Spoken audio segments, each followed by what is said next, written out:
Hi friends, வாங்க சுண்டல் குழம்பு எப்படி செய்யறதுன்னு பார்க்கலாம். ஃபஸ்ட்டு சின்ன வெங்காயம் ஒரு 20 எடுத்து வச்சுக்கோங்க. ஒரு பூண்டு முழுசாக எடுத்து வச்சுக்கோங்க. ஒரு இன்ச்சு இந்த அளவுக்கு இஞ்சி எடுத்து வச்சுக்கோங்க. வாசனை பொருட்கள் எல்லாம் எடுத்து வச்சுக்கோங்க. சோம்பு, பட்டை, லவங்கம், கல்பாசி இதெல்லாம் எடுத்து வச்சுருக்கேன். மல்லி இலை, கருவேப்பிலை, தக்காளி மீடியம் சைஸ் 2 எடுத்து வச்சுக்கோங்க. வாங்க இதை எப்படி செய்யறதுன்னு பார்க்கலாம். ஒரு பேன் எடுத்து அடுப்பில் வச்சுக்கோங்க. நல்லா ஆயில் விட்டுக்கோங்க. ஆயில் ஹீட் ஆயிடுச்சு. நம்ம எடுத்து வச்சு வெங்காயம் இது பாருங்கள், வெங்காயம், பூண்டு, இஞ்சி, பட்டை, லவங்கம், சோம்பு எல்லாம் சேர்த்து நல்லா ஃப்ரை பண்ணிக்கோங்க. நல்லா ஃப்ரை ஆகி வரட்டும். இப்போ பாருங்கள், நம்ம சேர்த்த வெங்காயம் நல்லா ஃப்ரை ஆகிடுச்சு. இப்போ நம்ம தக்காளி சேர்த்துக்கலாம். தக்காளி நல்லா ஃப்ரை ஆகி வரட்டும்.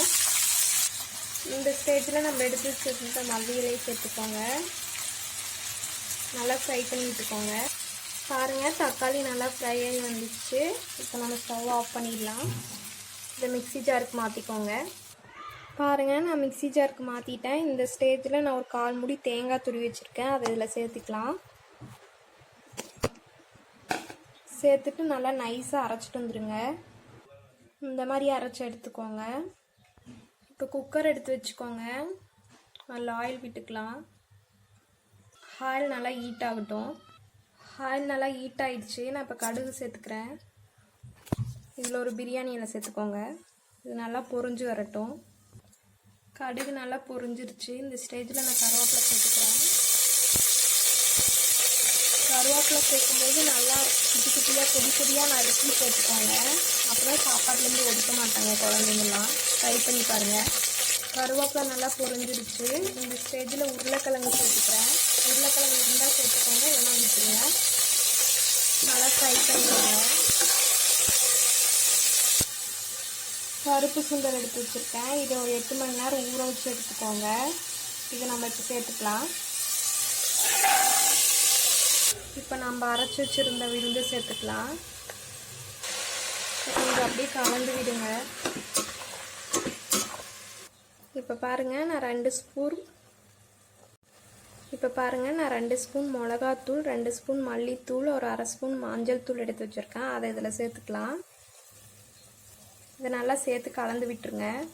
பாருங்கள், இந்த மாதிரி நல்லா கலந்து விட்டுக்கோங்க. இந்த ஸ்டேஜில் நம்ம தண்ணி சேர்த்துக்கலாம். இந்த குழம்புக்கு தேவையான தண்ணி இப்போ சேர்த்துருங்க. இந்த குழம்புக்கு தேவையான உப்பு சேர்த்துக்கோங்க.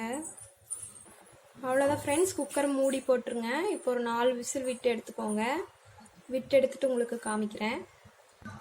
இப்போ பாருங்கள் ஃப்ரெண்ட்ஸ், நமக்கு சுவையான சுண்டல் குழம்பு ரெடி ஆயிடுச்சு. கடைசியில் மல்லி இலை தூவிக்கோங்க.